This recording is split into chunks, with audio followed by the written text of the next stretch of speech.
If you could know the experience of intimate oneness, what it truly means to be one and to have each other's back, it would be far more precious to you than any independent pursuit. If I'm in my house and I see a spider crawling around, I'm going to kill that spider. Not because I have a problem with spiders. In fact, they can actually kill worse insects.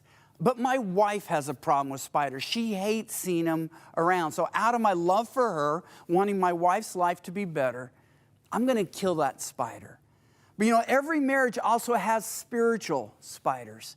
Let me give you a couple examples. If my wife had been raised by an alcoholic father, she certainly wasn't. My earthly father-in-law was a wonderful man.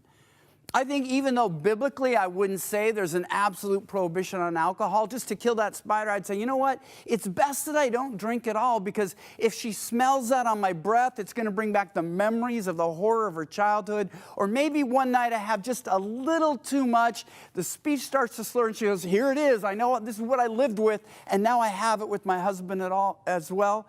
I just would want her to feel safe and say, you know what? That's a spider to kill because of her past.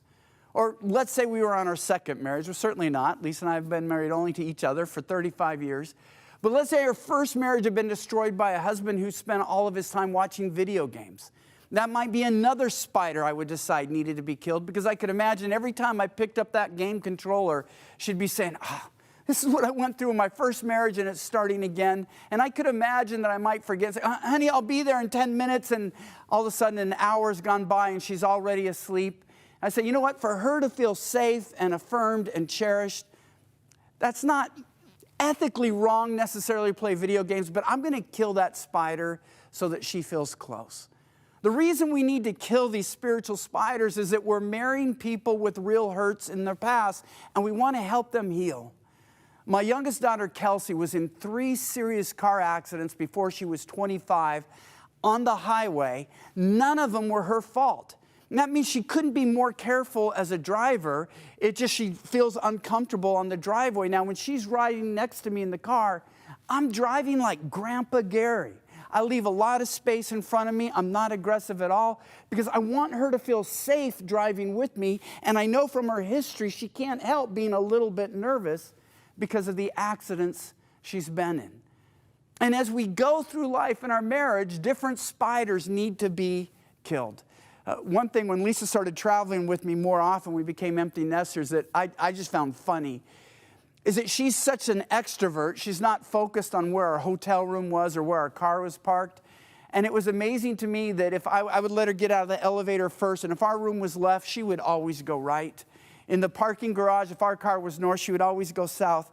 And I just thought half the time she would guess right, but it was almost like repelling magnets. She would always go the wrong way. And so one time, the elevator opened up, I let her go, and she went right, and I go, and we'd been there 2 nights, right, in our room, so I go, seriously?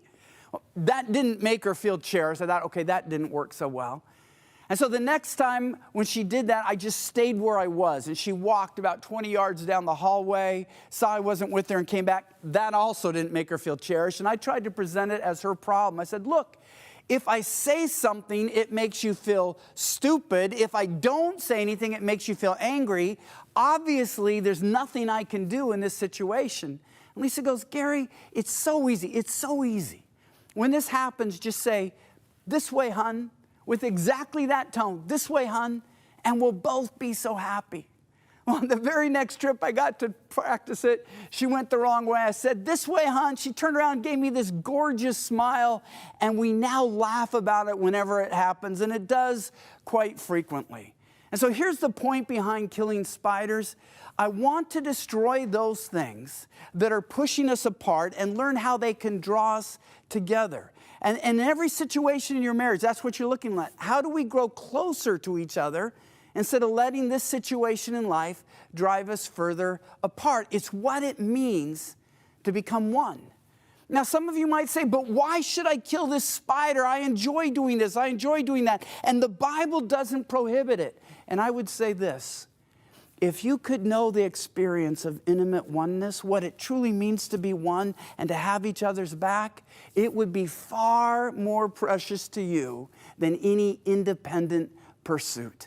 Becoming one as a married couple is one of the greatest experiences that we can have in life. And so often it's those independent pursuits that we allow to destroy that marital intimacy. So let me ask you this: what are you willing to kill so that your marriage can live?